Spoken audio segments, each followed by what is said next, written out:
Hey guys, my name is Kamal Rizvi. I'm a portrait photographer. I'm based in Austin, Texas, and today I'm doing a one light setup, doing beauty lighting. I have my amazing model Diana behind me.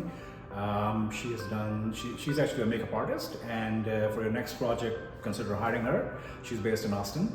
So let me show you my setup for beauty lighting using one light and one reflector. So here's my lighting setup. I have one light, Godox 8200 Pro in a Glow Easy Lock 34-inch beauty dish, double diffused, pointed towards the subject, and I'm using a newer curved reflector, which is pushing light back to the subject. And my backdrop is Cloth Studio, grayish lime green with a red texture.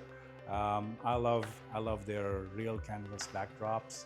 They bring a unique look to my images.